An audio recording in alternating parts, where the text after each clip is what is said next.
Coming up on Smart Tech today, Matthew Casanelli and I start out the show by talking about an interesting hot take. Someone says, you know what? The smart home just isn't worth it.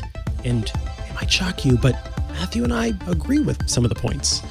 Then we talk about the way that we need our tech to be more trustworthy, particularly when it comes to Internet of Things devices. Plus lots about Google, a little about Amazon, some about game streaming, including Xbox's new game streaming platform, Apple Watch, HomeKit. We answer some of your questions and we round things out with our picks of the week. Stay tuned. Podcasts you love. From people you trust. This is Twit.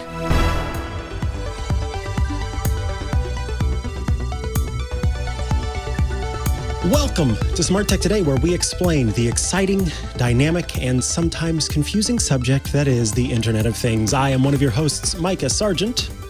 And I am your other host, Matthew Casanelli. Hello, Micah. I'm coming to you from a new microphone, so it might sound a little bit different. How nice. Wow. Got the official Twit setup going on now, so. Yes. Do I sound like Leo? Blessed. I think. That's exactly what happens. It turns everyone's voice into Leo's voice, and that's basically how he shows up on more shows than he's already on, to make sure that he sort of blankets the space. It is not Twit, it is Leo Network. No, we kid. But yes, we're all using Heil PR40 microphones, because if you say you're using a new microphone and you don't say what the name is, you will get email. So there's your answer to that question, folks. It is the Heil PR40 microphone, a common Twit fixture.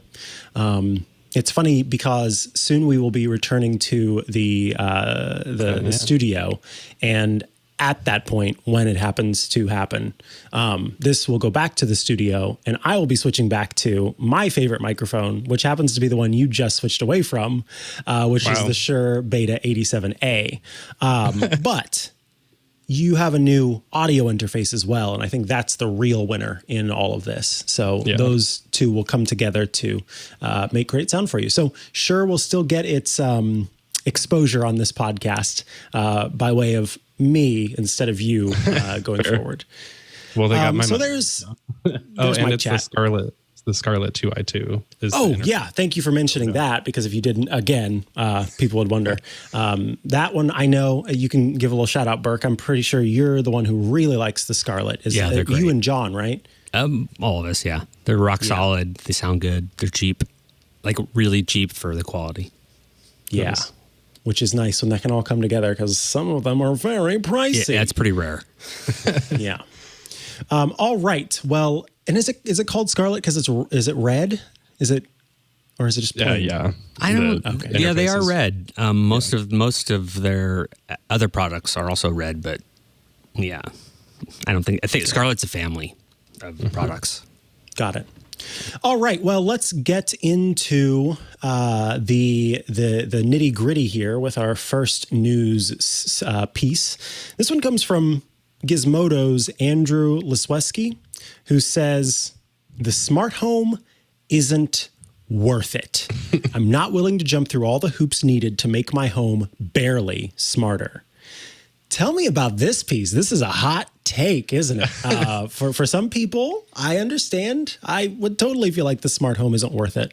For others who have been doing this for a while and, are enthusiasts about it, they like it. But then there are people who aren't enthusiasts per se. They've just found smart home stuff that really wows them or works for them, and they're perfectly happy with it. So, I'm curious, what your thoughts are on this piece in particular, and kind of what Lisweski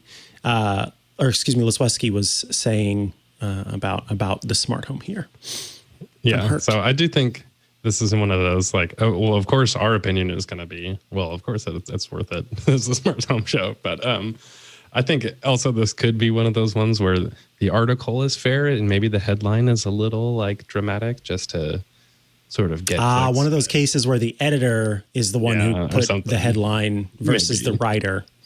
But it's I think the sentiment, especially sort of at this point in time, I can see, and this is sort of like a follow-up from what we were talking about how just the current state of the smart home versus what's going to happen in the future.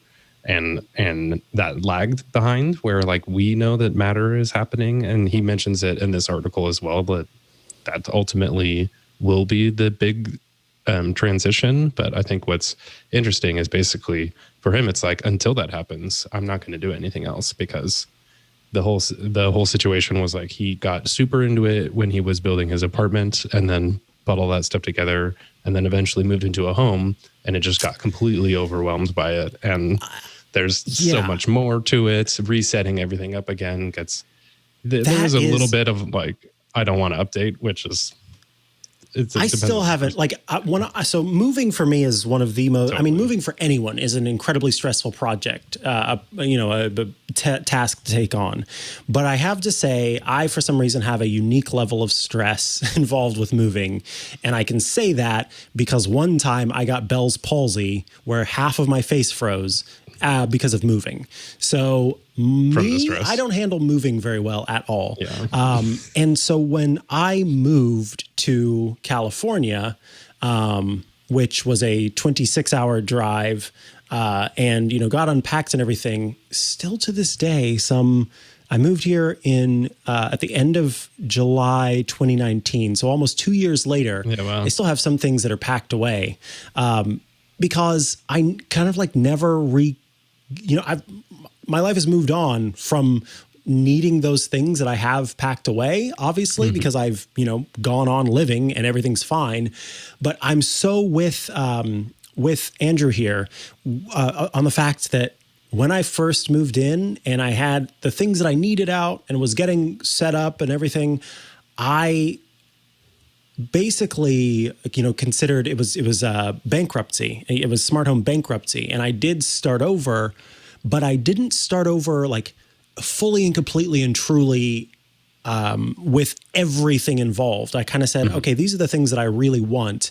And to this day, there are light switches that I could replace with smart home switches that I just haven't gotten around to, because it's something where I don't need it, and I don't even particularly desire to have it when I could be spending that time doing X, Y, or Z. And so for me, that's kind of the big thing. So it was just the rooms where I most wanted to have automated switches are the places where there are automated switches right now. And everywhere else, they're just normal switches. So I actually, in reading this, I kind of feel for this. But I know, like Lisowski is saying here, that I too am going to have a inspiration moment when Matter kicks off, and I'm going to be able to kind of link all of these different devices together under one system. So I'm looking forward to that for that reason, because I think it will kind of encourage me to finally go around doing everything, because I signed another year with this place. So I, in that way, I've got plenty of time to be here. So it's kind of it's enough convincing, like, yeah, you'll be here for a little bit, so you might as well continue setting things up how you want them. Yeah, and especially the part about when you move into a home with all of that existing smart home stuff, you were never, like, you didn't set up your smart home initially all in one day. And so exactly, that's like having that expectation is like you never did that anyways. And that just, I can tell, I just imagine I've had many of those long evenings where it's like, why isn't this connecting? And it's like, the LifeX one is particularly funny because I think in order to reset it, you have to unplug it and plug it back in 5 times to like trigger the reset. So it's literally like unplug. Like you're just like, oh my God. And I'm like under the table or something. So I totally have sympathy for that. I do think too, this particular little zone that we're in before Matter is probably not the best time to invest in a ton of smart home gear if it's not going to be forwards compatible. So that's definitely, at least right now, that's totally true. But starting sometime soon-ish, you won't be buying products that then will need to get entirely replaced because they just aren't part of that locked-in ecosystem that we currently have. So I've seen quite a few recommendations about that. Not updating, not buying products right now. Saying, hey, wait. But there's a mix because if you get modern enough products, chances are they're going to work. You know what I mean? They're going to be to work with Matter and to work with this new smart home standard. So it's like, I get it, but at the same time, I don't think that it's completely. And Thread devices will work with it. So that's another area. So that's you can kind of use that. By the way, for folks who have been following the show for a while, I've talked before about my Belkin Waymo scene stage controller device. It's the switch with buttons. I did reach out to Belkin about that, and specifically and asked about when we'll see Thread support. Unfortunately, the answer was vague. So as soon as I have more information about that, then I will be sharing it with all of you, because, as I said, as soon as I get that and I'm able to test it, if the Thread if Thread built in is what I think it is in terms in the way that Eve has been, the Eve devices that I have that are Thread supported, it's going to be the single device that I recommend as the one you want to use if you're looking for a way to, physically control your smart home. And I'll buy a bunch of them. So, so I'm looking forward to testing that, and I'm going to test it robustly. And I'm going to make sure that it works as well as I want it to, and as well as I expect it to. And if it does, then that's going to be the go-to for the smart home for sure. So we'll see. And I'll be keeping an eye on that. I pretty much open the home app and refresh Belkin's part of it every day, because I want to. I want to get the update as soon as it's available. And like I said, I reached out to Belkin and they said they would let me know when they had a more firm release date, because they that device has made it to the Thread Group's page of blessed devices. I can't think of what it's called, but they have authorization. Basically, they have the go ahead to be a Thread device. So certified. That's what I was trying to go for. Yeah. It is a Thread certified product at this point. So we're just waiting on the firmware update from Belkin that releases Thread support for it. So hopefully soon. That's what they said, soon. But soon means different things for different companies, and I'm not surprised that that's the case for this. And here's the thing too. I know that we're going off on a little tangent here, but I have a feeling that when that happens, because right now it's got a 3.3 rating on Belkin's website, and that doesn't surprise me given that right now it's a Bluetooth smart home controller. Yeah. It just is not responsive. And that's why I have mine in a drawer right now. I'm not using it at all. I just have it turned on so that it can get the Wi-Fi update, or the firmware update as soon as it's available. When it gets Thread, I would not be surprised if we see that rating climb. So that'll be interesting. Makes sense. We should move on though to the next piece. This is sort of a follow-up. It's from SlashGear, and this piece is sort of tied around the story where smart AC owners in Texas had their AC turned up, or the temperature is turned up in their home to reduce the energy costs, but it was remotely by the electrical companies. And so what? Yeah. Oh, did you not hear about this? This was really bad. But it basically sorry, you go ahead. I'm going to say what I did see and how I misunderstood. I saw that there was a piece about the smart thermostats going up, and I thought that all it was the built-in smart system doing that. I didn't know it was done remotely by, so continue. That's why I'm losing my mind here, because I saw that and I thought, oh, it's just working as it's supposed to. It's supposed to not use as much AC or whatever. Wow, this is next level. The utility companies to reduce load on the system, which I did see an interesting difference was New York did something similar. I think maybe even I guess it was this weekend, where they just asked people to turn their electricity down, and somebody, a bunch of people gave them a bunch. It's they're reporting in on it from New York Times or the the Times Square while the lights are on, and it's like we need to turn off all of our lights. But I saw a chart that's like a bunch of people just turned off like something, and then collectively that actually did make a huge difference. And that is an interesting contrast to this, where the electrical companies just did it to people, and like in the middle of the night where they would wake up expecting to have been cooled, and then in these extreme temperatures they're just like sweating in their beds. And this is a really bad story, and it basically spurred this headline that's just IoT has a long ways to go to be trustworthy, which is exactly what we were talking about the other week too. And this is another just like perfect example of where you really like the fact that all of these could be managed by your electrical company without you necessarily even realizing, or that they had that hook into there, is just going to create another dent in IoT trust. Because, I mean, especially with like, I mean, this is slightly political, but also not really, since judging on what just happened this last freaking weekend, but the climate change stuff and IoT companies, you do not want to be fighting your smart home to keep it cool enough because somebody else can control it. Like that's for lack of a better word, the internet of account, where it's just like, this is not okay. So I totally agree with this headline at this moment, especially like that is a major issue for a lot of people, and just the safety of it and everything too. Yeah, this is a little more extreme than we necessarily. I'm unhappy. Unhappy with there's a comment in there that's like they opted into it. Texas people who had it had a rebate when they sign up for the service. So like that's fair.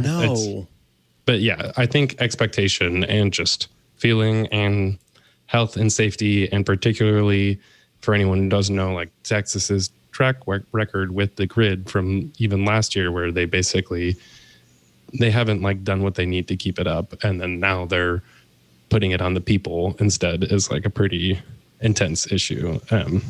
So I mean, I was more just thinking about the overall story, not the Texas thing as directly, but I think it's definitely true that people are just the trust issue. Like we were talking about that with Amazon, and it's really hard, even when they're doing things right, your just default reaction is to not trust it. And so I hope that this doesn't become another trend where we see a lot more like this, because that stuff is like, you want the control. But. You want the automatic stuff, but you want it in a way that you understand what it's doing, all of the possibilities of what it can do, and you feel like you have some level of control over it. And this flies in the face of all of that. And so, yeah, it's going to make people not trust the technology that they have, and exactly. Continue to not trust.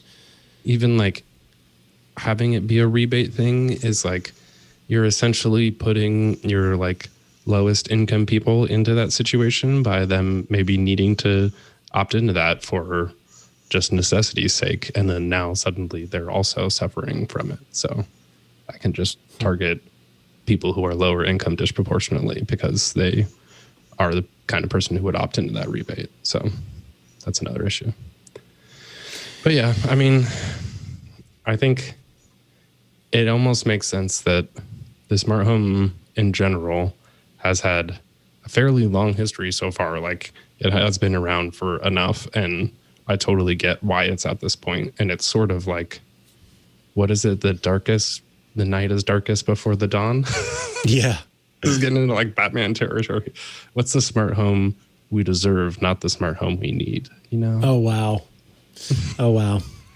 Well, on that bright and cheery note, let's move on to talk about Lenovo's Smart Clock 2.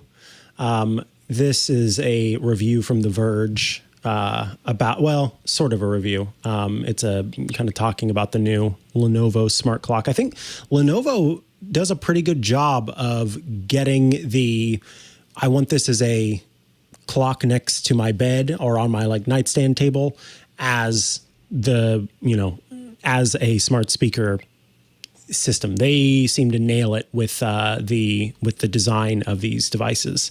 So I'm not surprised that the Smart Clock 2 is out, and you can also install a wireless charging base for it so that you set your phone down next to it to charge it, and you've got the clock right there, and you can do all of your Google Assistant stuff that you want to do with it.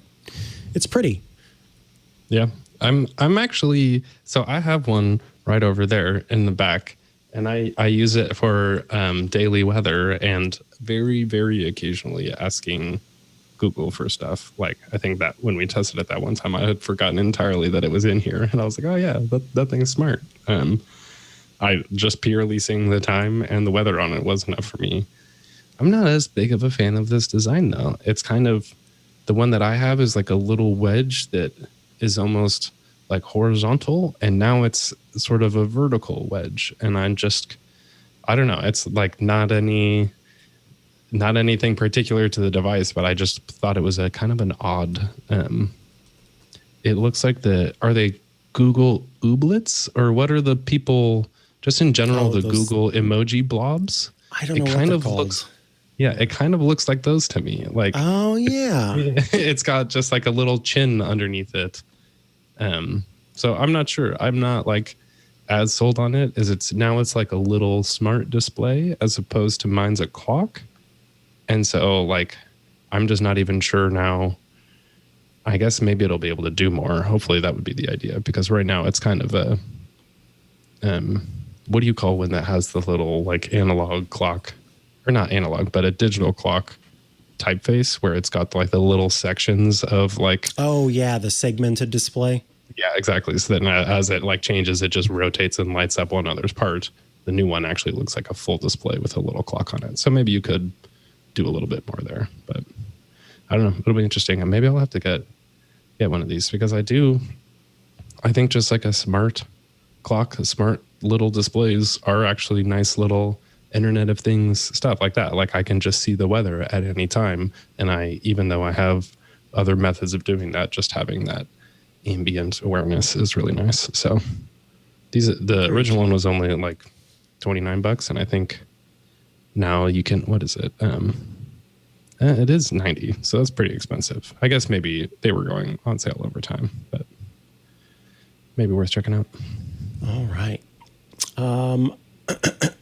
Up next, Google is warning users, or will begin to warn users, when it feels that you are not going to get a reliable answer to something you've Googled. So the idea is that it says, we'll now show a notice indicating that it may be best to check back later when more information from a wide range of sources might be available. So you might, see something that pops up and it's brand new, and you are immediately searching to learn more about it. And instead of giving you results based on the first couple of articles that get published about it that may or may not be accurate, it could be somebody's random blog post on the internet. It'll say, hey, your results right now may not be super in depth, but come back later and we'll have more for you. So that's good. I think that's very good. Yeah, I like the example of the UFO stuff. It's basically, oh my God, maybe you should check in on this in a little bit. I remember having to tell my brother, because he was talking about this not too long ago, and I said, everybody, or many people know the word UFO, but they don't consider what each of the letters correspond to. They know the acronym UFO, but they don't. And it's like, I can't remember the headline that was saying something along the lines of this group, I think it was the Air Force or whatever, cannot identify this many unidentified flying objects. And it's like, yeah, because they're unidentified flying objects. Of course you can't identify them because they're unidentified. And so anyway, I was explaining to him, UFO does not mean alien necessarily. It just means that they don't know what it was. So that's great, because you don't need there's a certain archetype that would jump on and quickly create some stories and thoughts about a story as soon as it happens, that you might get those results for, as opposed to holding on and waiting to hear more about it. So yeah, this is good. Yeah, I can't tell if this goes through Google Assistant and everything too, where like because in general they've been providing those little knowledge panels and like just those what do they call them, the answers, where it's like the results in line, and that kind of stuff is super useful on smart displays and things like that. But I mean, I'm just curious how many people are actually looking for UFOs on their Google Home in their living room. All right, moving on to the next piece here. It's about Google and its Nest devices. So this is interesting. Google has said that it will provide at least 5 years of support and updates for its smart home gear. So when you buy them, you can count on at least 5 years. I'll quote the 9 to 5 Google pieces. For one, Google has confirmed the support timeline for Nest devices a bit more clearly. As of today, all Nest devices now come with a promise of at least 5 years of support for bug fixes and security patches. Not an especially long time, but it's also just the bare minimum for Google. There's evidence that says most products will go on for longer. The current Nest Cam Indoor was released in 2015, 6 years ago this week, and is still being maintained. And I can confirm I have one of the early Nest devices, and still to this day, you know, if there are updates and things like that, it'll provide it. So bug fixes and patches will continue to come out for those devices even 5 years after. So if you are investing in these things and you're worried, well, what if somebody comes up with some new way to hack into my security system? What am I supposed to do? My security cameras, they'll continue to try to update that. And then do you want to talk about IOXT? What's going on there with the Internet of Secure Things Alliance? Yeah, they're so basically Google is going to validate their Nest devices using this Internet of Secure Things Alliance, which is independent security standard. So basically they're doing external security measures instead of just saying that you can totally trust us, which I think can just help. This all really does feed into the trust story. Like their headline is Nest's commitment to privacy and security. And so they're really trying to say, like, for sure, these things will be secure. And it's not just us saying so. They're going to keep investing in it. And they're doing a whole reward program for if there's vulnerabilities. So if people actually find it, they'll get paid for it, which basically incentivizes them to be is the phrase good bad actors, where like you're or is it just maybe it's good actor, but it's like a bad actor is the kind of person who tries to break into that vulnerability to harm people, and a good bad actor is somebody who they encourage to do it so that they can actually go in and fix it and get paid. That'd be a pretty sweet job. I'd love to get paid for submitting shortcuts bug fixes because I see issues there all the time. And then just like account security is super being more emphasized. They're going to be, the 5 years thing I think is a nice like end of life for products where you can basically tell that if the thing that you got is over 5 years old or is going to be, like, you should probably think about it then versus just kind of being unclear. It's like, should I keep investing in this product? Like if you bought it and you didn't know that it's been 5 years since it was introduced, you might just be like getting it right before it gets cut off. So that's not great. And then also just more visibility into devices that are connected to your account. So you can basically see, this is always something I notice when I go and look at, a good one is like apps that are authorized for your Twitter account from stuff from like 2013, or like I see that with my Apple devices occasionally. It's like all these old devices that I used to have. Obviously none of those are connected anymore, but just having that information is important because you might sell something and it's still connected to your Nest Cam you didn't realize. So this is just good to see, and Google making that Nest commitment now so that they can follow up on it as they go along too, which is good. Agreed. All right. A little bit about Amazon here. ALEXA wants to help kids learn how to read. So you're telling me I don't have to rent a $30,000 robot? I can just have ALEXA help me? For folks who are wondering what the heck I'm talking about, not too long ago, we shared a story about a robot you could rent that would walk you through reading and other sorts of learning type stuff.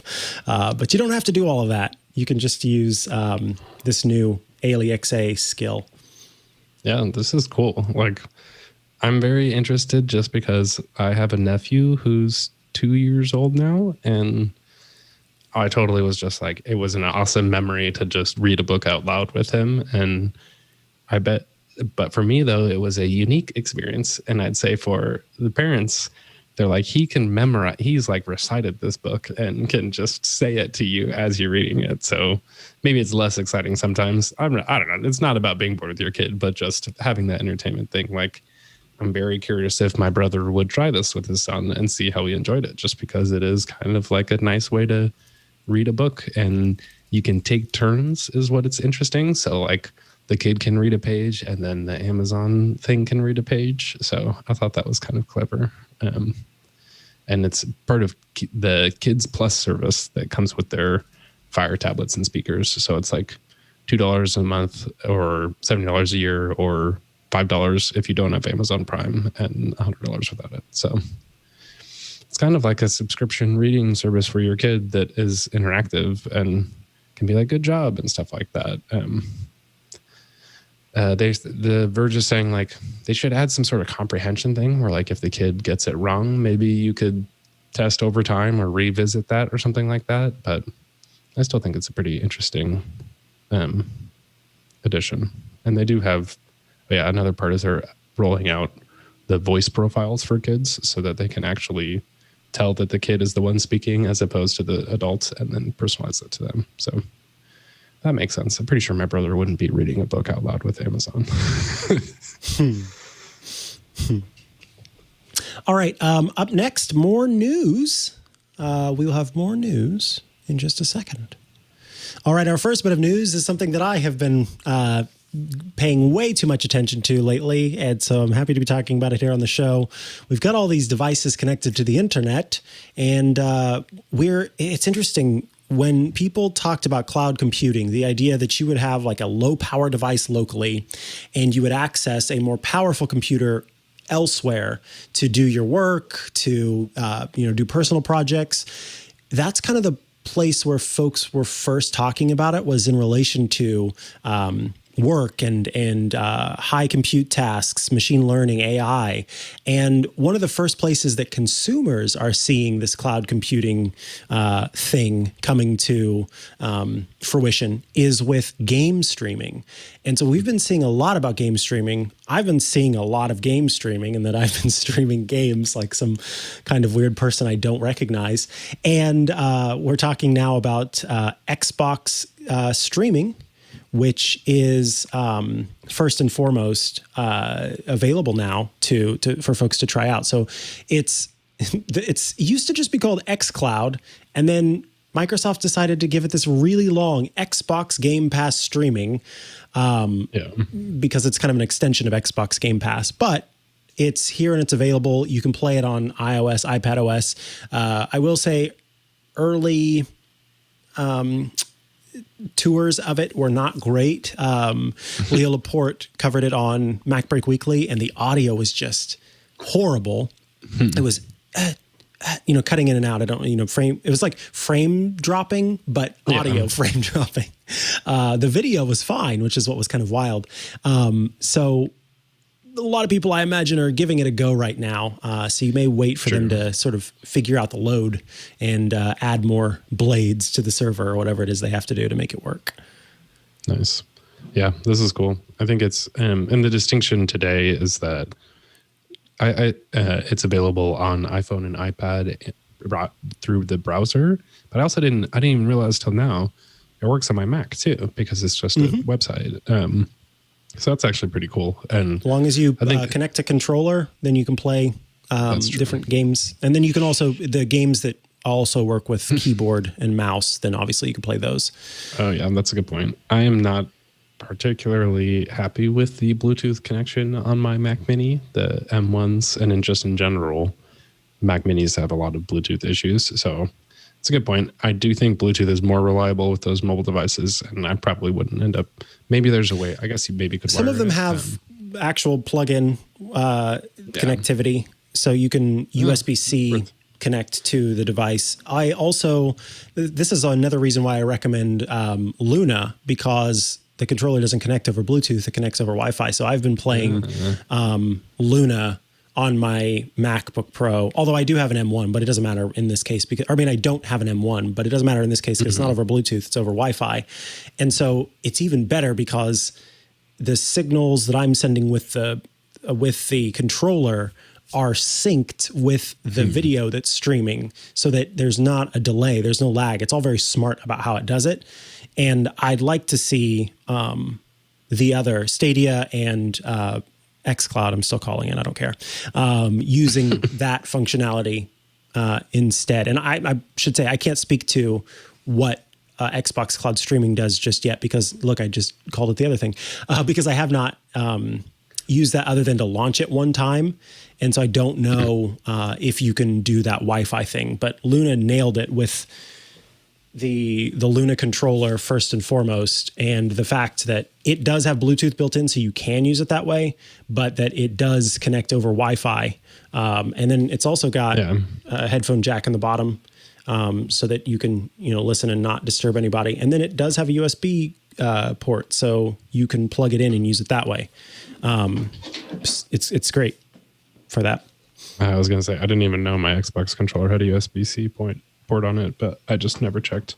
And then that is a good point that the headphones can connect through the controller, so you don't have to worry about then doing Bluetooth headphones or having to wire up a connection just to hear, which is pretty sweet. I think it's just interesting, sort of the idea of being able to just play on your primary device and then like switch to another computer and continue playing. That does seem really appealing. And if it's just for like, at least for me, it would probably be more for like a temporary situation as opposed to the primary where I'd use it. But Game Pass in general, I think Xbox has done a lot with since they first, just in general with the program, because at least for Xbox, it was new compared to just sort of the default with Stadia and Luna, where you pay the subscription fee and then you get access to all these games. But for Xbox gamers who are used to paying $60 a pop per game, I honestly consider myself a gamer, and I've barely bought any games in the last few years because it does just get really expensive. And some of them you end up playing for like every day for 2 years. And then other ones are like a couple hours, which is, I'm against like doing the math where you do hours versus price, because then that doesn't account for a lot of other games that are just beautiful and enjoyable experiences, but aren't like slot machines that try to keep you there for ages and ages. But I think Game Pass is opening up a lot of smaller Xbox games and sort of independent development on the platform, and now also not just to Xbox owners or to people who just want to play anywhere, anytime. So I think this is a very cool situation. Like, this is sort of, at least right now, it seems like the furthest that these kind of games are going to go on iOS, because Apple basically doesn't allow like a one app situation that then installs all of those. They basically want the developers to release, like, have them in the App Store storefront and not go through a third-party payment system, or just like having 50 games in one app isn't really how the App Store provides their experiences. It's all individual apps, so it's kind of an odd situation. But basically all of the gaming systems are like, too bad, we're going to do it in the browser anyways, because in theory, that's like, browser-based stuff has gotten a lot better in the last, I don't know how many, 5 years or 10 years, but so it really can compete. And especially if you're just streaming, you're not processing the entire game right there. It's not nearly that hard. So I got to test it more too, to see how just the experience is truly. But I think for these types of games, and just as for me, I'm already paying for Game Pass, so now I just get it everywhere else. Also, it's not like a whole switch, and so I'll probably end up using it at some point. Even the fact that I can use it on a computer is like, I hadn't thought about that, and that is interesting too. So pretty cool. I've got one spare Xbox controller too that I can dedicate to it, which is nice. That's like the one thing, is switching your controller around from sources doesn't seem like a great experience, and that would be the one downside. But yeah, pretty cool. Yeah.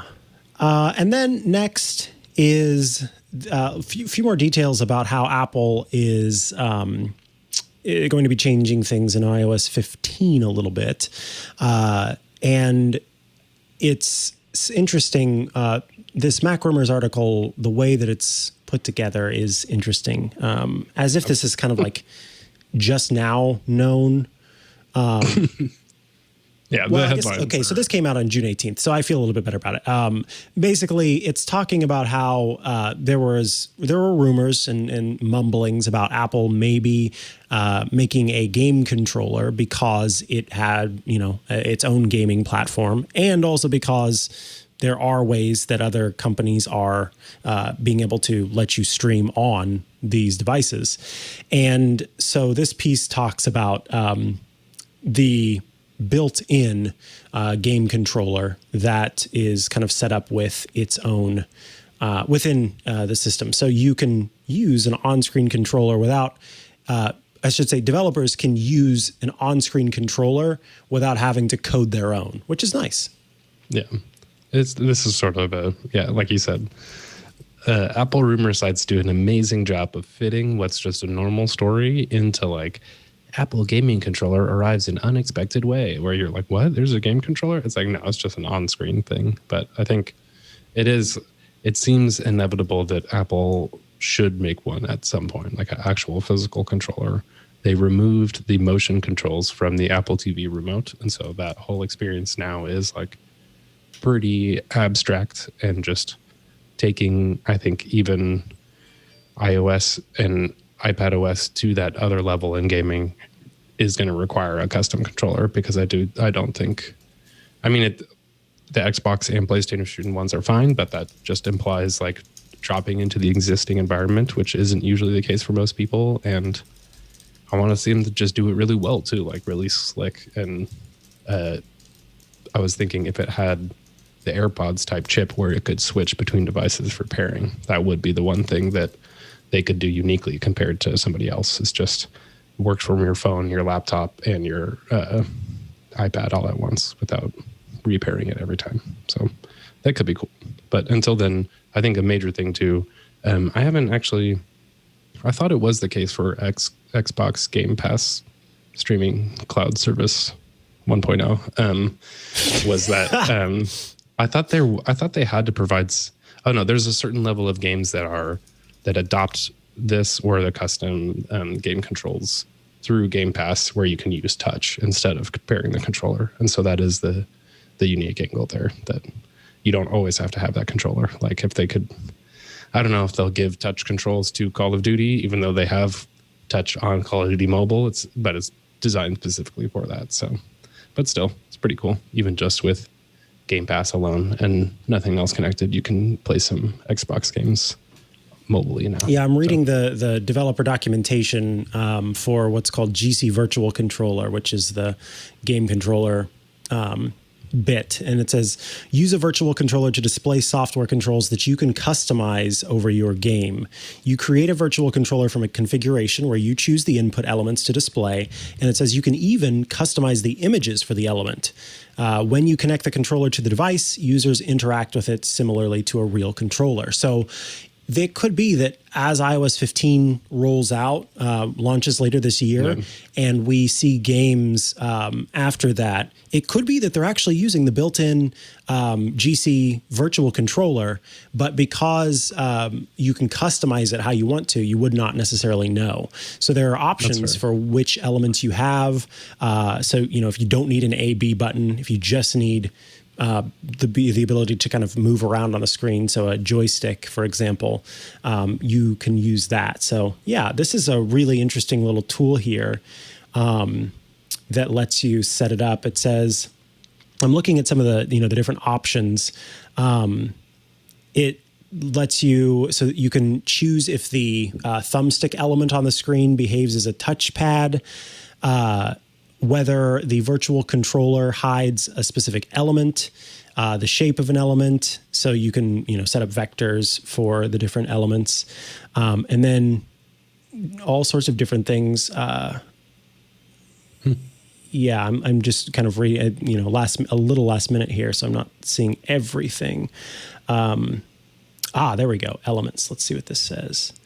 So the possible values you can include in this array are the names of the following constants. GC input button A, so A, B, X, Y, a direction pad, so you can have a D-pad, left thumbstick, right thumbstick, left shoulder button, right shoulder button, left trigger button, and right trigger button. So basically, your standard controls can all be included with this virtual controller. That's pretty neat. Yeah, because that's always an issue. Is like game controllers physically have more options than what you typically would have on the screen, or like it'd be interesting to see how you work out doing shoulder buttons and triggers on a virtual screen.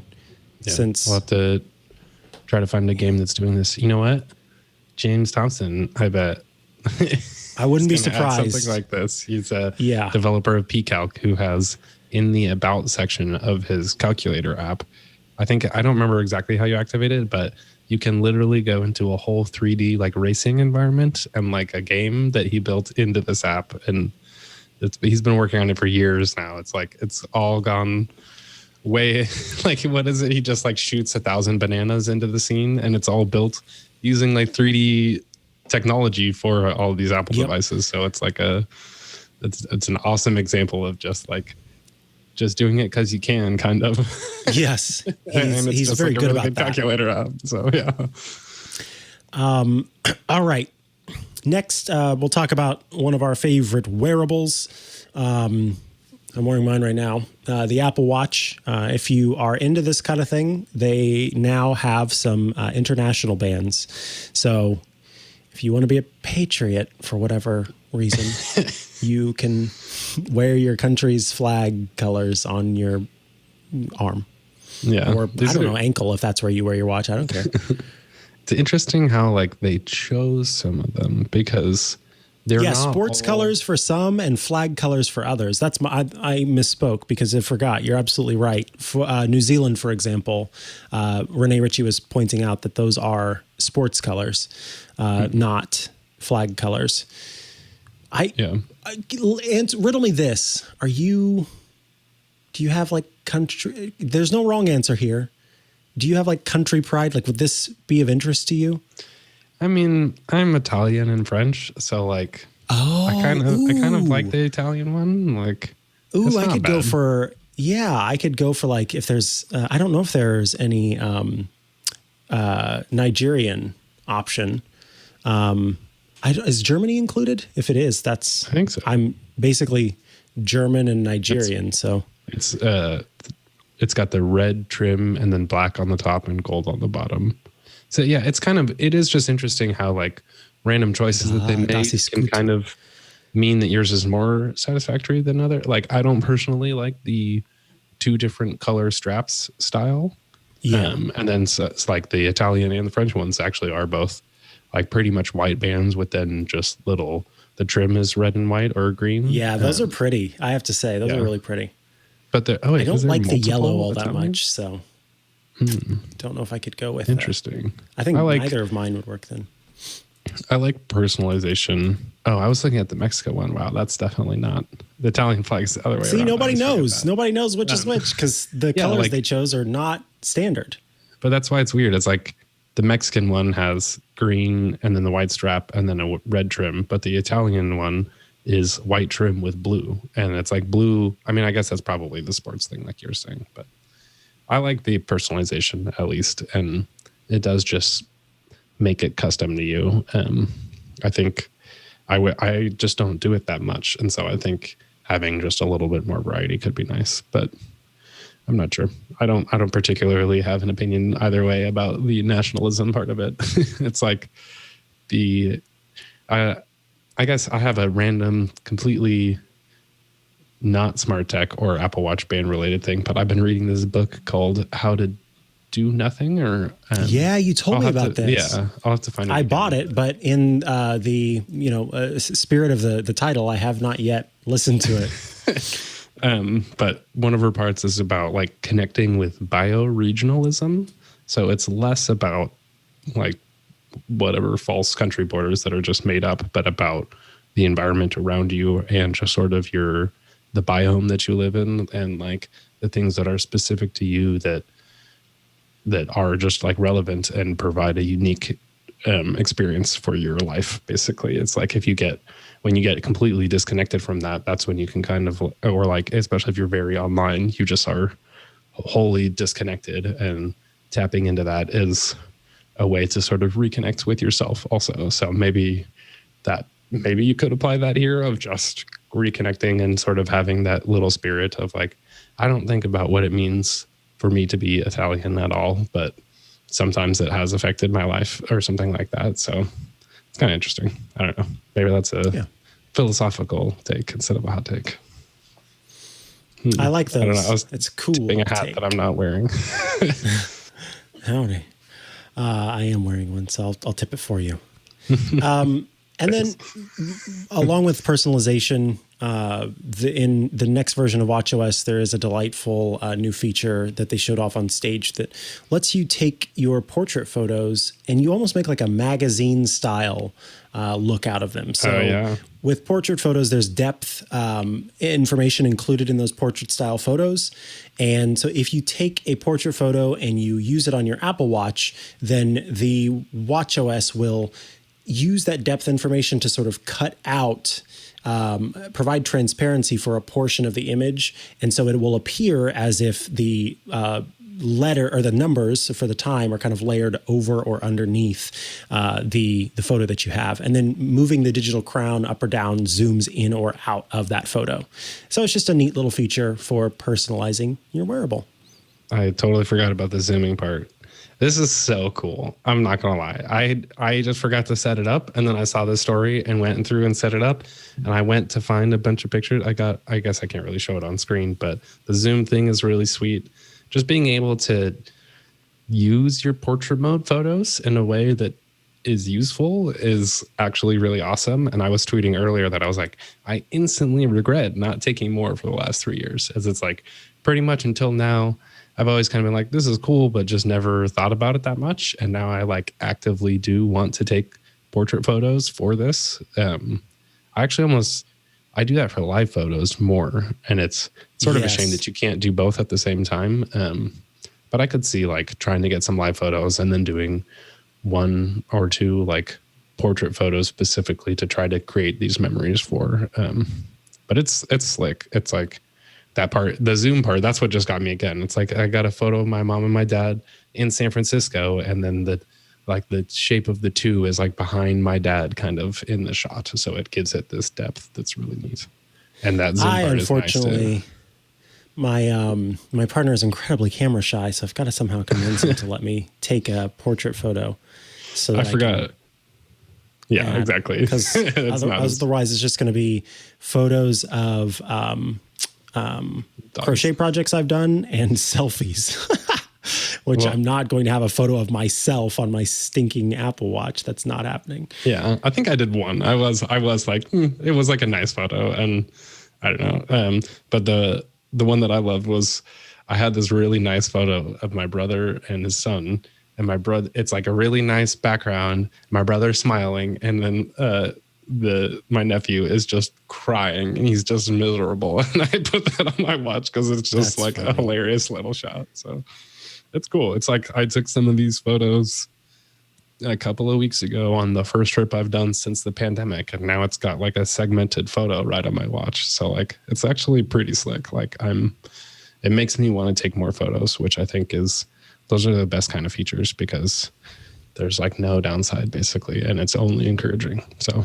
well done. Well done, Apple. You have done a very good job. I am pleased. I don't know why, but the accent has changed in the middle of it. As often happens, I don't even know what I'm doing. Starting to sound a little Norwegian. All right, I'm going to stop. Moving on to some other things to talk about. There's this funny story. Well, it's not funny because it could be dangerous, but the headline is funny all on its own, from Input Magazine that says, and I bet you're going to have trouble opening that link there, Burke. Let me find it. Oh, my bad. I had that. Because that is an Apple news link. Here we go. Here's the original. Delete. please. All right, there we go. So it says, Apple products to keep away from medical devices, basically all of them. This is kind of some coverage of, I think when you were out, Matthew, we talked about it on this show, but I'm not 100% positive. It may have been that Rosemary and I talked about it on iOS Today. Given that she was my co-host when you were out, it's hard to remember which one happened. But in any case, we talked about a study by the American Heart Association that was talking about the wireless charging technology built into, and MagSafe technology built into the newer iPhones. And with it, concerns about how it might influence pacemakers and other implantable devices. Because, and this is completely clever in my opinion, these technologies are meant to be embedded. And then if you open someone up again to make adjustments or do things with them, then you run into issues of re-exposure and potential for infection and all these things. And so they need to try to find a way for you to be able to, for doctors to be able to make adjustments to these devices without needing to open the person up again. And because our bodies are what they are, basically big bags of water, trying to connect to them wirelessly is not always great. And so they came up with the idea of using magnets as a way to make adjustments to the device. So depending on the magnetic, interference that's purposefully made, it can make adjustments, changes, and whatnot to the actual implant. But with that, then you have to be mindful of magnets that are out in the world, and they want to make sure that Apple's MagSafe phone, especially for folks who use that front pocket on some shirts, would not interfere with implants. And the tests said 11 of the devices that they tested displayed at least some noticeable effects after being placed within 1.5 centimeters of the smartphones, some of which were still in the medical manufacturer's original packaging. So, in other words, it could be an issue. It's something that you need to watch out for. But as Input Magazine notes, it's not really a surprise that this is the case. That magnets affect things that are affected by magnets. That said, that's the sort of blunt take. But the fact is, people do need to know this. Exactly. So I'm glad that it's out there. And in fact, Apple has said that has listed so many different devices that could potentially affect your pacemakers or other electronic devices that are embedded, because it's like lots of different. Go ahead. Oh, I was just going to say the list. Go ahead, though, first. Yeah, I was just going to say lots of different devices have magnets in them in different places and for different reasons. And because of that, they could interfere with your pacemaker. So, do you want to read the list of potential issues? I won't do, I'll just do the sections, but it's like AirPods and all car charging cases, the watch and accessories, including like the little magnetic chargers, HomePod Mini, all models of iPad. I'm pretty sure. iPhone 12, the MagSafe stuff, Mac Mini, Mac Pro, MacBook Air, MacBook Pro, iMac, Pro Display, all of the Beats headphones. So it's basically like they were right with the headline. It's like pretty much every single thing. If you have a pacemaker, you should consider it, which is, I think they said there's only like 50,000 people there or in the United States that have those or about. Really? I didn't know there were so few. Yeah. Interesting. Probably because they cost way too much. Yeah, or something like that. Or I don't know. But hopefully if you know someone who has it, maybe mention it to them. And otherwise, we should be good to go. But just worth noting. Yep. All right.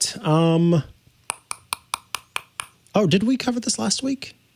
I thought, I was going to say, I thought I had a different take on, I remember what my angle was. We covered some of this. There's a lot of new stuff that Siri can do in iOS 15, and specifically the offline stuff is a pretty big deal. That's what you talked about last week was the offline stuff. And I wanted to actually mention quickly, I had a moment of voice control amazement for the first time in a long time when my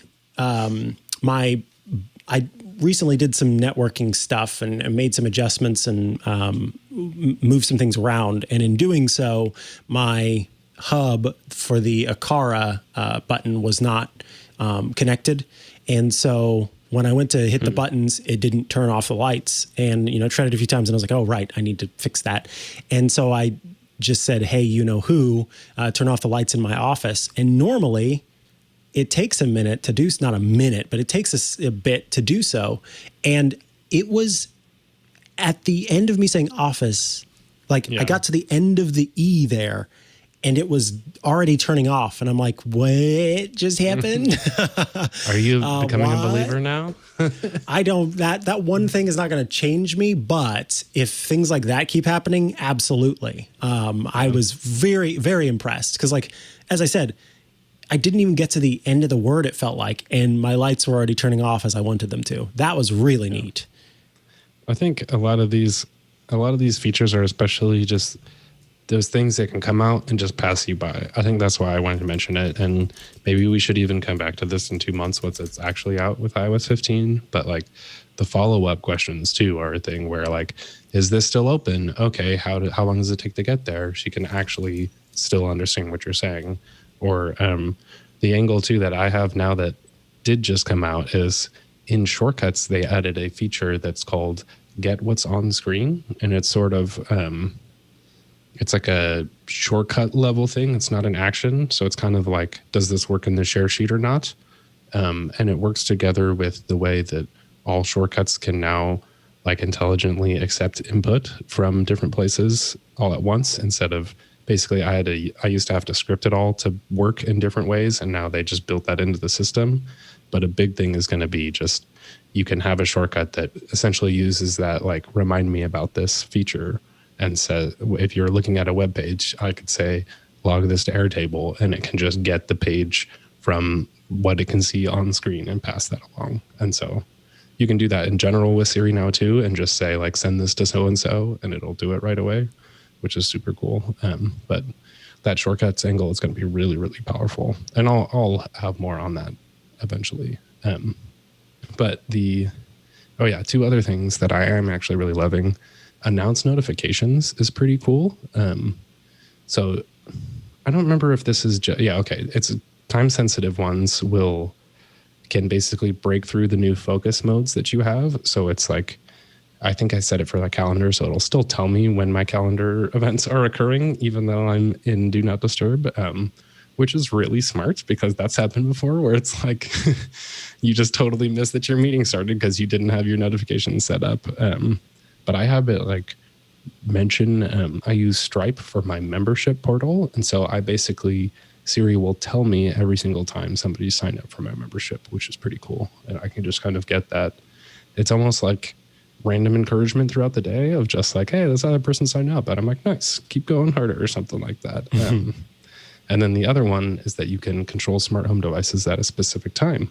So you can tell Siri to turn off your bedroom lights at 7 p.m. or when I leave or something like that. And then it'll wait for you and then execute it then. And that's something that we were championing Google Assistant getting that earlier this year. So I think that's a significant one that I think if you didn't read this one article, it could completely pass you by too. So definitely worth trying that out. Maybe I should, turn off the lights at 3:30 p.m. I guess I should specify in the office. And is it going to go? It's waiting. Classic Siri. Well, I'll see if it's waiting. Goes. So it's not working. No way. Mine was immediate. Well, I said at 3:30. There's just 15 minutes. Well, yeah, that's true. Let me. I'll give mine a go too, just to see. It could just be. Turn off the lights in my office at 3:30 p.m.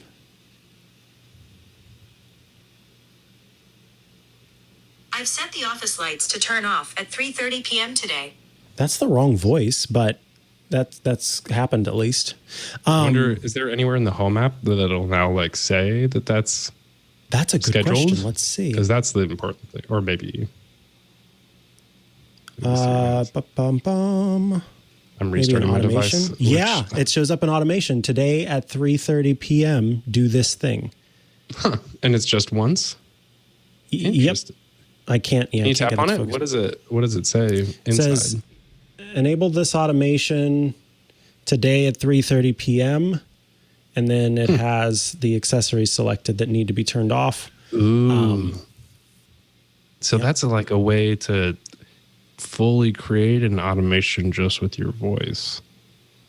Sorry, I'm processing live right now of just like, can you actually say like, when I get motion in this room, do all this? Like, that'd be cool. Are you changing the voice again? Yeah, I don't know why it changed away. I'm a little upset about that. That sounds like a bug, beta bug. But yeah, that's cool. That's interesting though. I'm just going to speculate that I like that there's a groundwork there to improve on in the future of just like being able to fully set up a whole like complicated automation just by saying like, do this. And then it pre-programs it all for you. Like that's actually great. Nice. Good discovery. Yes. All right. Now, what's this last one here? Is this follow-up? This is just an in-depth article from Apple Insider about Hunter Douglas PowerView shades. And it's frustrating because one of the conclusions is that the company doesn't tell you how much it costs and that you have to go through a specific specialist sort of situation, which is one of those situations where I'm like, so I can't afford this is what you're telling me. Or it's designed for like homeowners, you want to get the exact right thing. But I thought it was interesting because it all has HomeKit support. And they also have like partial shades. So where they have that middle adjustable section. And so first of all, just in general with this company, you can get like every texture, style, look, material that it seems like you would ever want. And they have a whole like we'll come into your house and do it all for you situation too, which I was thinking about. Like I've been trying to get smart shades and I really don't want to do it. Like it is one of those ones where I'm like, yeah, you could just come in and do it in an hour. That'd be great. Instead of like, I have to measure the window, then go to the store and get it cut and make sure that's right. And then go home and install it. And that is just like, that alone is going to mean that I'm not going to do it like months ahead of when I actually would otherwise. Cost aside, of course. They also have really funky remotes. They're called like Pebbles, and I already hate it.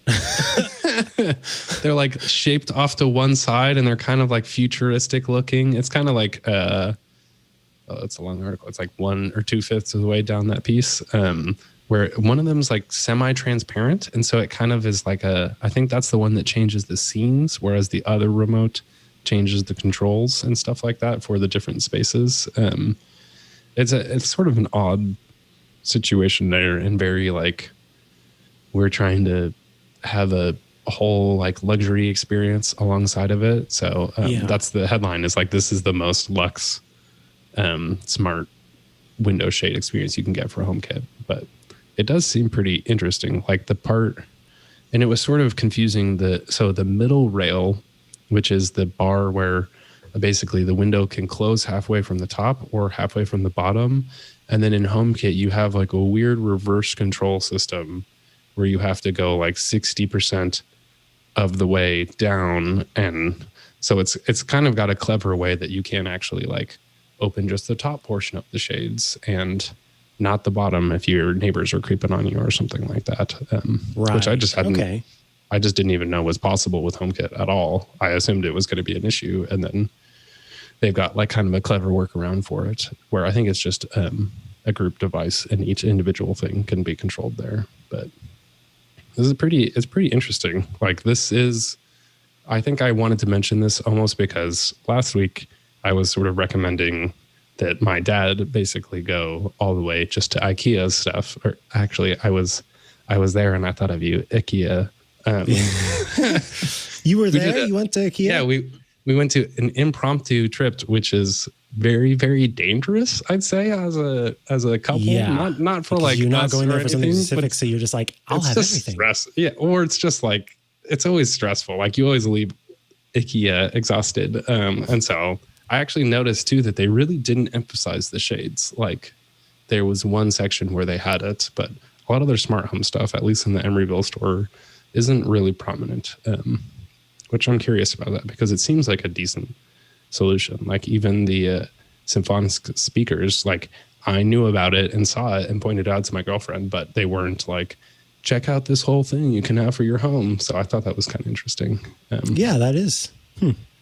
But at least for like, if you really do want it, like the IKEA ones, I'm just going to say IKEA, are like pretty much just black. And so like this actually is like you can get any shade that you want and it could be smart and HomeKit. And so it actually does seem like a pretty good solution. But again, you'll have to request a consultation with a specialist in your area. So be prepared to spend a good amount of money. I'd feel very fancy if I did that.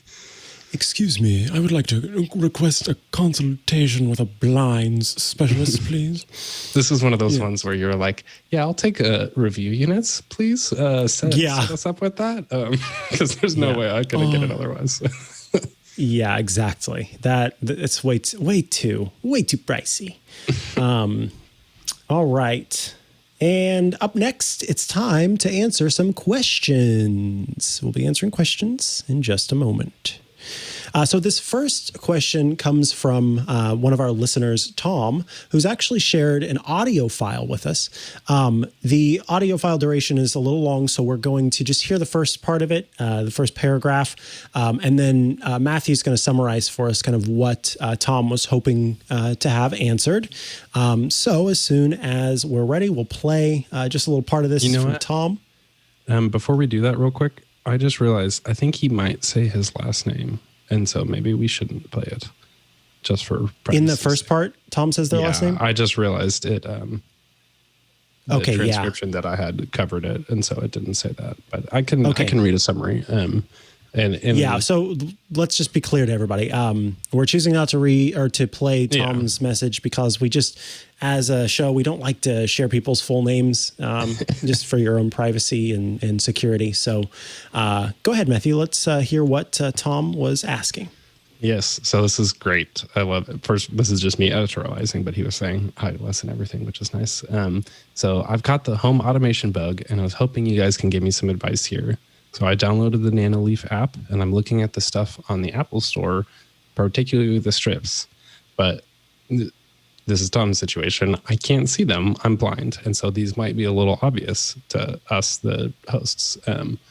But I would appreciate your help with these strips because you get, I think this was part of it, is I was trying to also process, sorry, I'm getting meta again, of what exactly he meant, because this is interesting trying to understand what a smart home device says it offers versus if you're blind, because you just don't exactly have the same interpretation as what it might mean, because it sounds like that he says because you get 80 of them, and that would help a lot with the strips, which I think is just referring to 80 LEDs in the strip, in the single strip, which isn't actually individual lights. So unfortunately, Tom, I don't think the strip itself is going to be the thing that you're looking for, but I'll just keep going with some of the other points. Doesn't use a lot of light in his apartment, and it'd be easier to put the strips potentially instead of just light bulbs. The lights are quite high up in the ceiling, and I assume you can put these strips in different places, which is also, I don't think, true. Maybe, I'm not sure if you're more familiar with the NanoLeaf one specifically, Micah, but usually they're one long strip with one power thing on the other side. Yes. In fact, Tom, I think so. What you're looking for, you're going to find better spending less money. I would suggest something like the Meros strip, because with this, it doesn't cost a whole lot of money, and they are more standardized so that you can cut the strips exactly how you want them. And I understand, with no vision that would be more difficult, but assuming that you would have somebody who could help you with that, or, if you are able to take care of that. The problem with, Can you spell Meros also just for? Oh yeah. MEROSS, Meros. The problem with the NanoLeaf ones is they are pretty pricey. And was it Nanoleaf or LifeX? I know I forgot. Nanoleaf's light strip is actually decently cheap. It's like $50. Oh, I guess that's true. The essentials are. Yeah. And so you're going to end up having to buy, was something that I did, a kit that has little connectors in it that lets you remove and reinstall and cut and clamp the different strips how you need them. It sounds like you have a project where you're wanting to put these in different rooms. And so if that's the case, I hesitate to, you're going to end up with really long strips that you don't necessarily want all to be working. So it might be easier / better if you get one of these strips that has a whole bunch on them, and then you just buy inexpensive adapters for each of them to plug in wherever it is that you decide. So, you can get 4 adapters for a little bit of money and pair that with one Meros box, and you've got your whole setup across your whole space. Mm-hmm. With that, because those aren't on a roll in the same way that you can just tear one off almost and stick it where you need. Let me just get more into the question too, because he's got some other points too. And I think this is all just fair though, because I think it does address some of the problems with these products.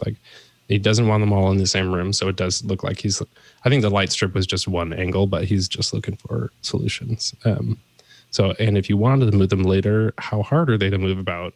It's it has adhesive. Is it one-time use and then it's done? Or can you pull them around later and move them around as you need to? I actually personally run into this all the time where I try to set it up and then I don't have the right setup, and the adhesive is generally designed for stick it and it stays there. Yep. So unfortunately there's not a micro section. I think that's Studio. God, that'd be amazing if they had micro suction pads. With the adhesive, they tend to skimp on it.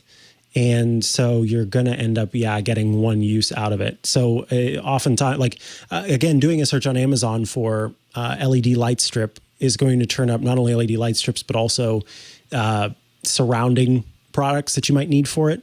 And so getting some adhesive specifically for this would be helpful, so that if you do choose to move them later, you can. Because, these are really going to be kind of 1 or 2 times, depending on what you put it on. Because I've had luck on cabinetry with that, sheen finish, and on my desk, which is a finished bamboo. But on my cabinet back there, it is just paperboard on the back, thick paperboard. And so removing that after one time was a no-go, and I ended up having to put new adhesive on it. So it just it depends on the surface you'll be installing it on. If you've got high gloss paint or semi-gloss paint on your walls, you might be okay, unless they're also textured. If they're textured walls, then you definitely are going to get one use out of it. So that kind of depends. Do you ever put would you use just 3M strips or something? No, so the 3M strips, they're just pricey if you're going to end up using them for this. Yeah, that's a lot. And so, as Burke is saying, the stuff that it comes with, the stuff that's installed with it, oftentimes won't even work the first time you use it. That's why I also recommend making sure that you clean whatever surface you're going to put it on ahead of time. And even still, it might have some not good stuff. So it's essentially a double-sided sticky tape. You just need to get a good quality, like a Scotch brand or 3M. And again, you can get a kind that's specifically made for LED light strips. At times I've used, it's like this not gummy it's not blue tack or poster tack or museum tack or whatever that stuff is called. It's like mounting tape, but it's clear. It's like foam tape, as Burke is pointing out, except instead of foam, it's some sort of clear silicone. And it is very gooey in a good way and sticky. And that's what's mounting the light strip there. And then the light strip that I have in my living room. So it's a lot like foam tape, but clear and silicone-y instead. But foam tape is another good option. You can just use foam mounting tape, which would help. So yeah, there's lots of different options here that I think will be better for doing this than kind of what comes with it. But again, it depends on exactly how you want it set up. Mm-hmm. There's some more, just a couple more parts of like, I do think because of the light strip idea, he's interested in something that you can cut and have like a short length by the door with a night light, short length in the bathroom, and then more of them in another space. It does sound like, based off of this, maybe like a combination of like 2 Maras ones and 1 Nanoleaf one, if that's what you're interested in. I think Nanoleaf's is brighter. Like the Maras ones might be better for like the just like hallway spaces or something like that. And then the Nanoleaf ones just tend to be bright. Yeah. How can you control how bright it gets? You can say to the Echo or HomeKit, 40%. Yes, this is all. He was just so that's the thing. Because he's totally brand new to it too. So he's like, can I even do color? But also he's blind, so he doesn't care about the color. Yeah. Depending on what you end up doing, it will depend on whether you can use your voice assistant to control it. So if you buy a bunch of these as is in the box, then yes, each of them would be independently addressable as HomeKit controlled light strips. But if you buy one and you cut it up and you just use plug-in adapters, then no, they won't all be independently addressable because it's part of that adapter, the one that comes in the box that actually has the smarts in it that work with your HomeKit home.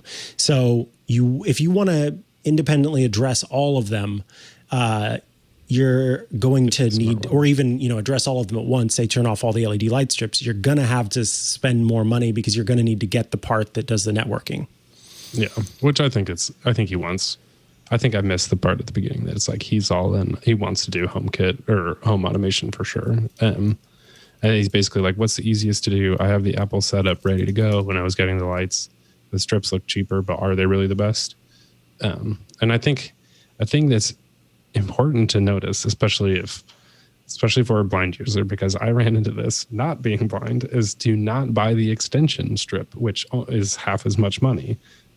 They have like a 40-inch one that goes along with the 80-inch one, as basically, instead of cutting it, you could make it even longer. And when I was first in the Apple store, I bought the LifeX extension strip because I was like, oh, sweet, they have one that's cheaper. It got home. There's nothing to plug it into. It's just the strip itself, and it doesn't come with the power and like connection situation. But like, I could say, I mean, how much are the Maras ones? Aren't they fairly cheap? Yes, they're very inexpensive, particularly for how much you get. And they're HomeKit. Yep. Yeah. Let's see. And we'll go back in my orders. $40. Yeah. $40 on Amazon.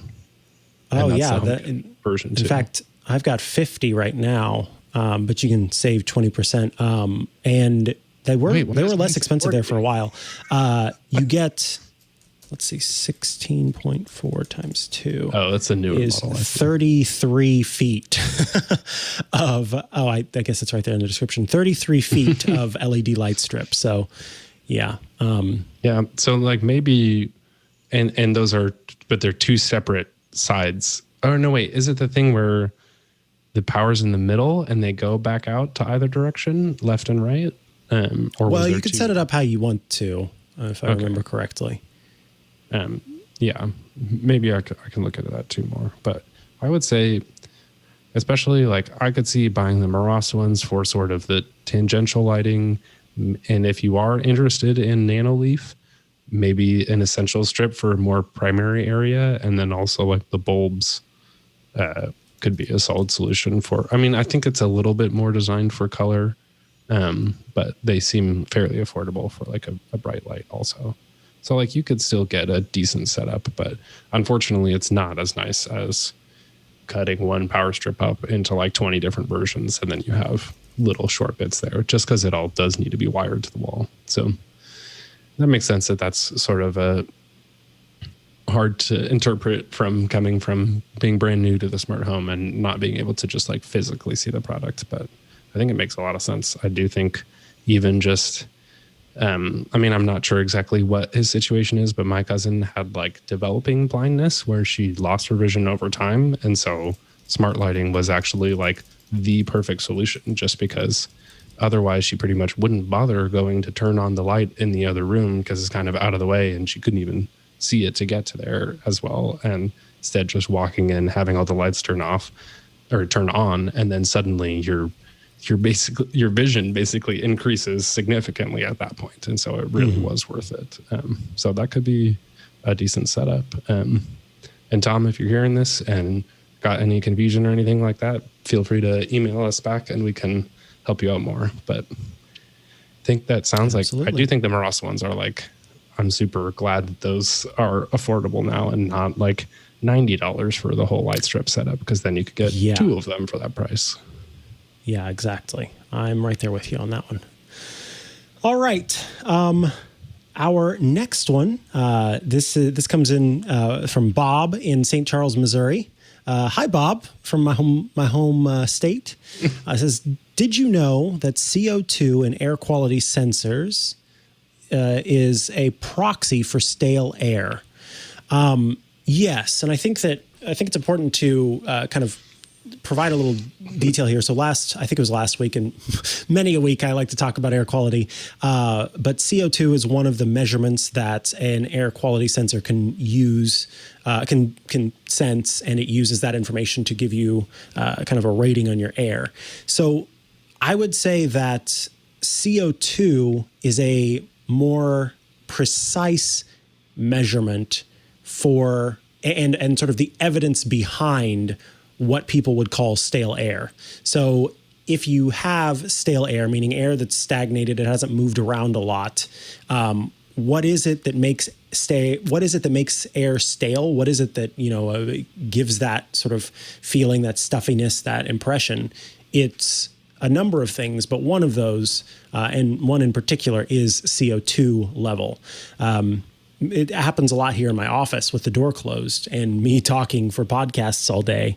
The room starts to fill up with CO2 and things get stuffy, and you tend to get a little sleepy because you're getting less oxygen. And so you have to open up the door and let the air flow a little bit and things move around. So Bob is pointing out that, you may know it as stale air, and really what stale air is, among a number of other things, is how much CO2 is in the air. I was always, I'm not going to lie.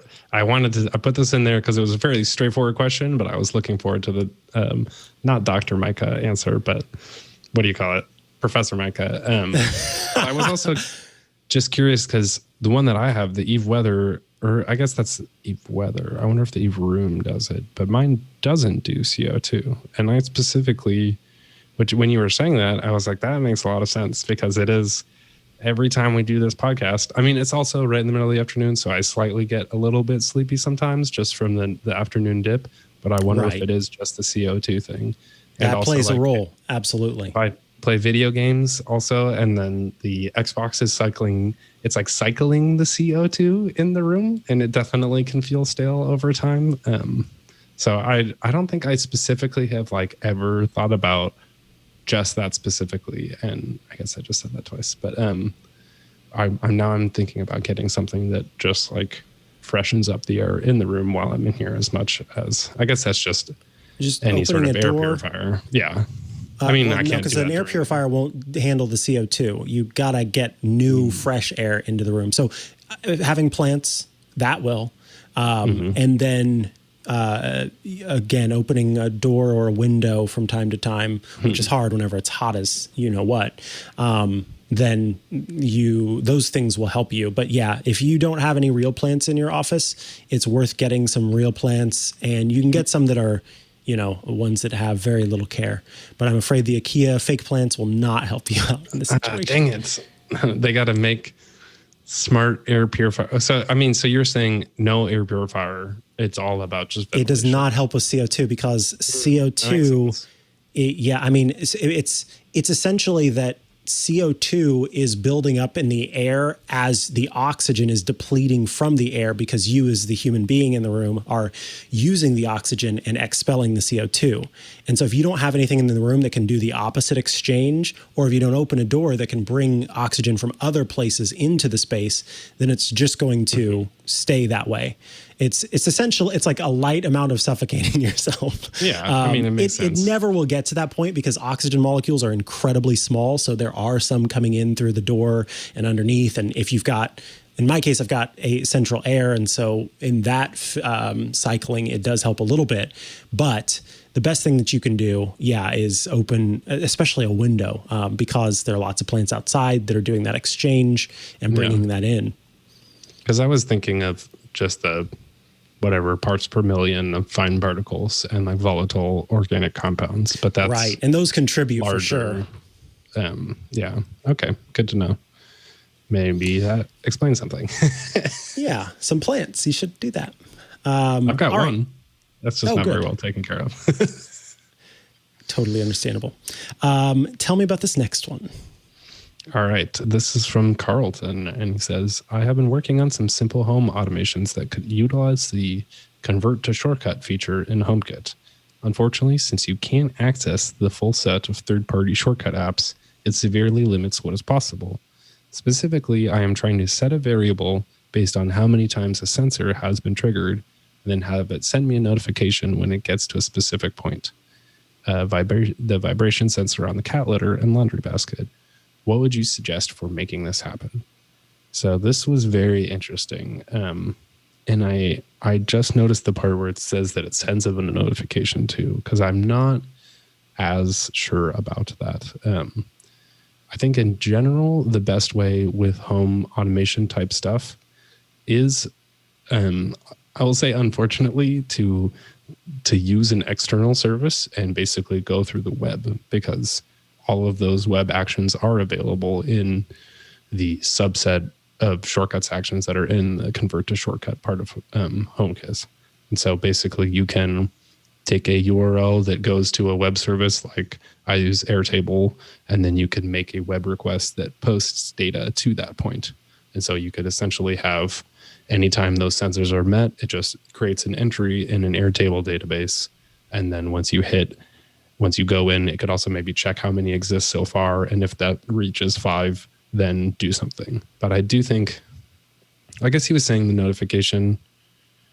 Yeah, I guess I'm going to go full Rosemary here. And really the way that I would do it at that point he's going the full Rosemary. It's through pushcut, where then essentially you're logging all your data to something like Airtable.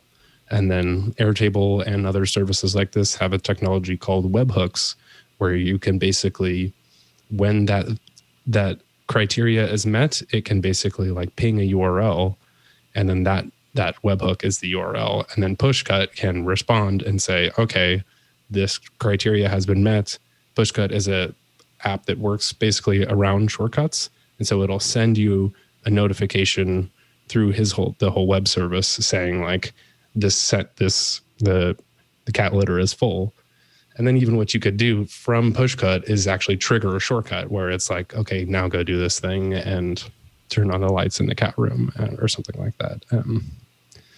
So yeah, I think the way, it's not as native, but there's definitely ways to do it. I think pretty much anything with HomeKit isn't really going to work with the apps on your device. You are going to have to go through that convert to shortcut feature. And then that does mean that usually the best way is going to be the web, because otherwise there's just there's no apps for HomeKit or anything like that. I'd love to see this expand more in the future where you can actually just use your native apps, because that would be a lot easier. And also for that part of like, when I get to a certain point, have that trigger, then do something else for me locally, which would be cool too. But there's not a perfect solution, but definitely I love Rose talking about, she was on the stream last week too, and I'm sure she's done it many of times on iOS Today, but like there's so many times where she's doing something and I'm like, man, that's crazy. And like normally that's what people say about me, and I love it. That just, not that it's crazy in a bad way, it's like, wow, that's awesome and very particular, but I think that's like when you're an engineer type, that's how you get into it. It's like, I want this to work. And she was like the one that got in the whole vibration sensor thing. I was like, that's genius too. So it's just like, I love learning from Rose as much also, but hopefully that works. And also Carlton, I think Airtable probably is going to be one of the best, if only because their API documentation uses your own data. So if you set up like a little example where you just have like, I don't know, every time I've done my laundry, when you go to try to use the API, it'll actually use your data so that you can understand what's happening as you're building it. So it's a pretty solid way to get into this kind of stuff. Just because otherwise it's like one random specific example that isn't relevant to you, and you can't like interpret that back to how you would use it. It's already built for it, which is really cool. I am on an Airtable kick lately, so I'll be recommending that. Yeah, you and Rosemary both constantly making new Airtables for things. Yeah. But hey, it works and you enjoy it. So I think let's save these two pieces of feedback for next week. And we will have those. Up next, our picks of the week. All right, it's time for our picks of the week. Matthew Casanelli, what have you chosen this week? I have chosen something that I bought originally and returned because I didn't think it was worth the money. And now I think I might have made a mistake. I recently picked up AirPods Max because hopefully nobody's ever heard it during the show, but my neighbor has been doing construction for the last couple of weeks and is probably going to for the next 2 months or so, where he's raised his house 2 feet or like 4 feet into the air, is digging out all of the foundation for the house, all of the concrete, and building. Essentially, their house was like had a weird basement and didn't have a first story, and it was just the second story. So now they're like raising it and digging it down to make a fully inhabitable first floor, which just means it's incredibly noisy at all times, every single day, endlessly. And it goes through AirPods Pro noise cancellation, but not through the AirPods Max one. And I like pretty much bought it because I was kind of losing my sanity. And it's a very good test of like, does noise cancellation help you work more and actually get your stuff done? And it had made a huge difference. Like, I've been sitting here just doing my own thing and like doing very high level, deep thought work while there's like outside my house, and I didn't even notice it at all. And so nice. I was like, man, this is slick. I mean, it's like, I will absolutely say at the time that $600 meant a lot more to me than having these headphones then, but it just happens now that situation is slightly flipped, and it really is going to make a difference having these. I love just like the spatial audio stuff and all of the, I guess that's all it's called on movies too. It's pretty cool. I'm enjoying that. I really like, one of these times we're going to have to get together, not only so we can hang out, but also because I really want to hear spatial audio on the AirPods Max. That's because good. I have it on the Pro, and I have not heard it on the Max. And of course, I got to do more specific testing between them, because you still get the effect on AirPods Pro. And I thought that almost AirPods Max just sort of had that built into how they worked originally. So I haven't as clearly like differentiated between that. But what I really notice about the AirPods Max, and it reminds me of the original HomePod versus the Mini, is that the AirPods Max make me want to dance. And I really enjoy listening to music on them.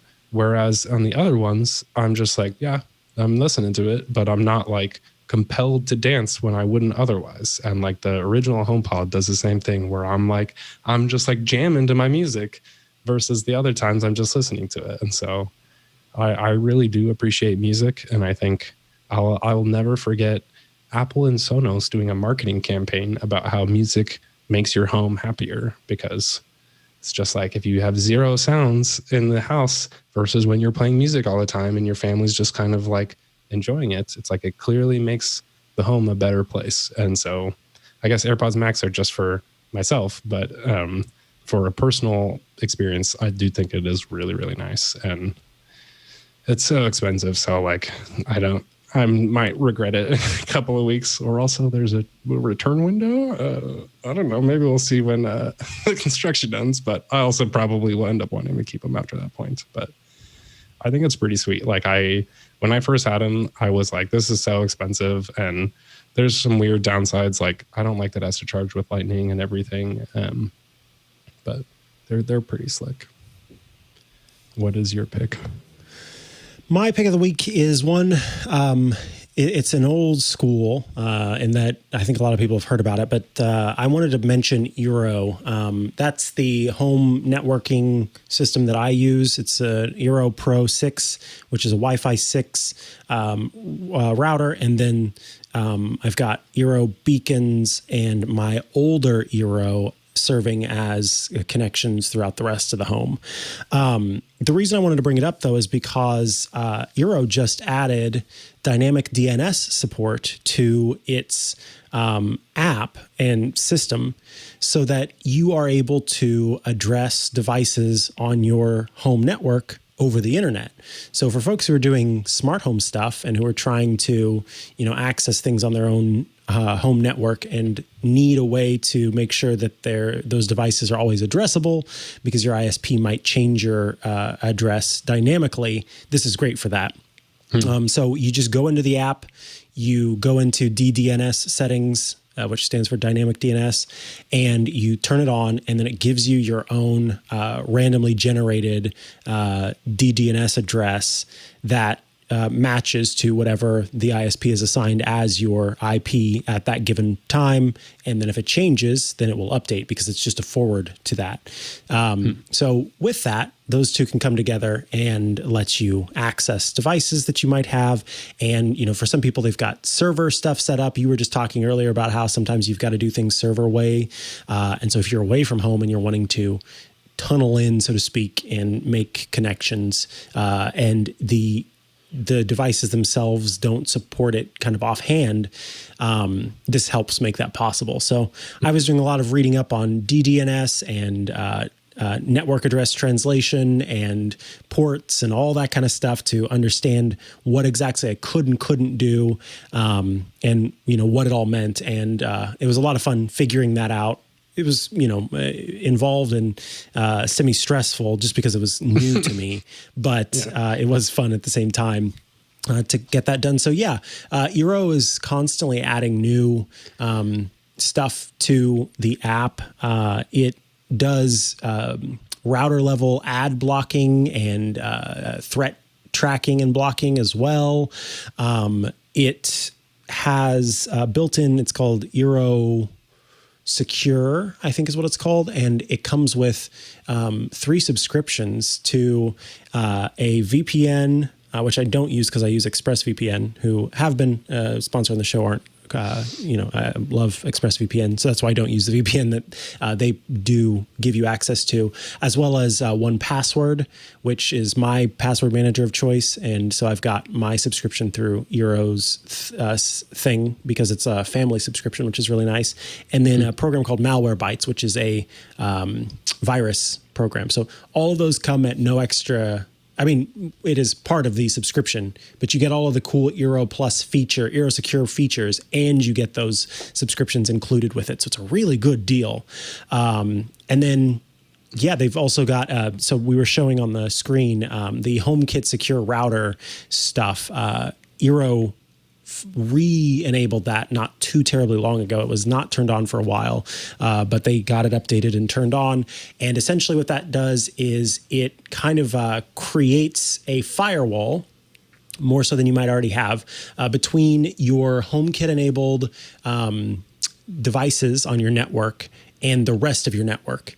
And then it lets you control how they can and can't communicate with the wide area network versus the local area network. So if you want to make sure that no one can access them from the internet, including you, you can turn that off by basically saying the only way that these can get addressed is via the local area network. And then that's how it will work from that point on. So it's a good way if you've got third-party devices that you were like, I just really don't want X company or Y company knowing how I'm using this product. And I'm worried that that might be the case whenever it connects to the internet to like sync up the time or what have you to get a new firmware update, et cetera. You can enable this HomeKit Secure router system, and it will say, nope, you don't get to communicate with the internet at large. You just listen to, you listen for commands to, turn on or turn off or change color or whatever locally, but there's no access out to that. So that's also a great thing about it. But ultimately, I just think that the Eero system is really great. And if you've got internet issues that you've struggled with for a long time and you're still rocking one of those old school Linksys routers, nothing against Linksys, but there are new systems that do, I found a lot better than the one Linksys you have in like a bottom cabinet somewhere. Don't hide away your routers, people. Yeah. It's not good. You said something right at the beginning that I've just like never thought about since I bought a couple of the Eeros is like, can I just upgrade one of them to something like this and it'll provide better coverage and then the rest will still just connect in like because it's that mesh network? Yeah. Or is that? Yeah. So, I mean, if you're asking, so I'll give an example. The newest iPhones and other devices have Wi-Fi 6. And the Eero beacons don't have Wi-Fi 6. So if I'm downstairs and my phone connects to the Eero beacon, then it's not going to be over Wi-Fi 6. It would need to be connected to the main one that I bought to update in order to use Wi-Fi 6. However, overall, all of the good magic stuff that happens in the new Eero router, you're going to get all of that. And then I'm just basically using the beacons and the other router as extensions of the network. And so there is band steering technology built in.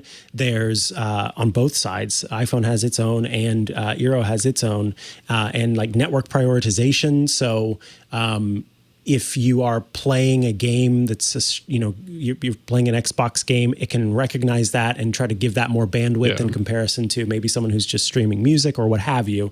So, ultimately buying, because that's all I did was I just bought one Eero Pro 6. I did not get like 3 Eero Pro 6s because that would have been $800 or something. And so the Eero Pro 6 is the foundation of my network because the devices that I need to be the most robust are all Ethernet anyway. So it's not as if I, by not having Wi-Fi everywhere, I'm not getting what I want because everything that needs that immediate connection is Ethernet connected anyway. So throughout the rest of my home, everything works quite well because it has all of the data that it kind of needs. And I've, with the iPad Pro, the 12.9 inch iPad Pro, I've noticed most of the time it is connecting to the Wi-Fi 6 router, even when I'm in other places around the house, because it's all doing that smart prioritization on the network. That's interesting. See, that's why it's like, I almost want, and I think the big thing with Eero too is just that like, if I put that in the center of my home, then I also just have my old ones that I can put in a different place and expand the mesh even further. That's interesting. And Eero's app makes it very easy to do that. It's like they planned for people to, when they upgrade, okay, I want to take this base station now and just make it into an extension of my system. So they're really good about that. I will say the Eero Pro is, what is it? Is that the one that you linked to? Is $229? I have the Eero Pro 6 or the Eero Pro 6, and then there's the Eero 6. The Eero 6 is the like consumer model. The Eero Pro 6 is the prosumer model. But both of them have Wi-Fi 6 technology. So they're both modern routers. It's just the Eero Pro 6 has, I think, like an extra antenna and some other, fancy features for better connection.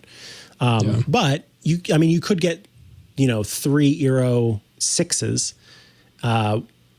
But what I did instead of getting 3 Eero 6s was get 1 Eero Pro 6 and then just use what I had throughout the rest of the house. 3 Euro 6s or Pro 6s will cost you $600. So I think that's why it's like, if you really want to get fully set up and you're just starting out, go for all of it. But you can just like add on a single one and then improve the whole thing, which is cool. Nice. Yep. It starts awesome. At $129 for the Euro 6 and goes up from there.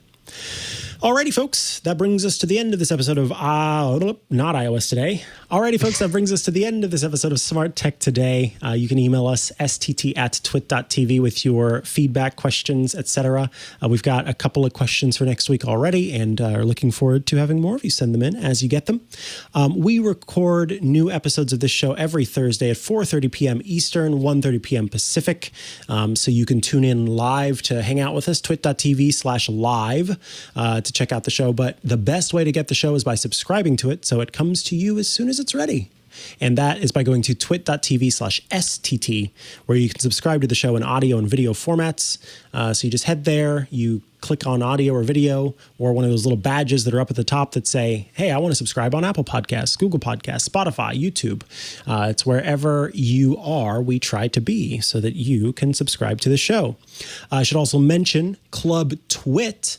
Club Twit is our very cool member service. If you would like to get all of our shows ad-free, you should check out Club Twit. It's $7 a month. And what do you get with that $7 a month subscription? Well, you get every single Twit show with no ads, access to an exclusive Twit Plus bonus feed that has extra content you won't get anywhere else. So before the show, after the show, behind the scenes, that kind of thing.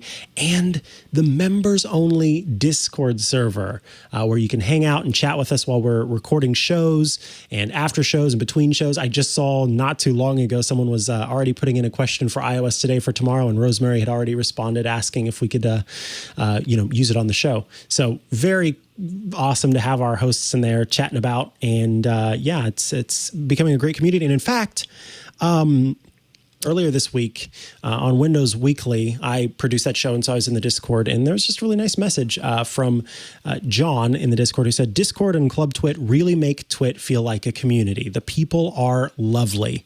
And then Jack responded to that and said, I second this. I initially subbed to just support the Twit network, but the community here is awesome. And there were lots of people who ended up liking that comment. So yeah, it's just a really fun, supportive, and dynamic community, and you can be a part of it. Club Twit, twit.tv/Club Twit, $7 a month. And then the last thing I'll mention before we get into the social shares is our newest addition. It's sort of an evolution of something that already exists. It's called Tech Break, twit.tv/TB to subscribe. It's completely free to subscribe. And if you were a follower of the TwitBits feed, then you'll get it. But if you're not, you should subscribe to it. Tech Break is our way to be able to share stuff with you as soon as we want to, and kind of quick and easy and simple. And it's a really great way. These shows have a lot of work that go into them, and we wanted a way, kind of producers and hosts, we get a new product or a bit of news breaks, or there's a new cool app, or there's a new beta release that has a new feature in it. We want to just show it off really quick. Well, you'd usually have to wait till the shows and be able to show it off at that point. This is our way to just automatically get you updated. We can quickly record something and share it with you. So if that sounds interesting to you, twit.tv/TB. All right, Matthew Casanelli, if folks want to follow you online and check out all of the great work you do, where do they go to do so? You can go to MatthewCasanelli.com, and I've recently published, I think, 9,000 words about the new actions and shortcuts. So I just started typing and didn't stop, and there's 40 of them, so kind of adds up there. But yeah, those were like member posts that I put out, and then I'm putting out a full guide to all the actions coming soon. What about you? Sweet. You can find me online at Micah Sargent on many a social media network, or head to chihuahua.coffee, CHIHUA.coffee, where I've got links to the places I exist most often online. That is going to do it for us. And so we say good afternoon to our smart assistants. Adieu. Good afternoon. You may have heard about this story, but are you familiar with the story behind the story? Well, every week on Tech News Weekly, my co-host Micah Sargent and I, Jason Howell, speak to the people who are making and breaking the biggest tech news of the week. We're talking with journalists, we're talking with industry veterans, often we're talking with the people who are responsible for the story. Don't miss Tech News Weekly at twit.tv.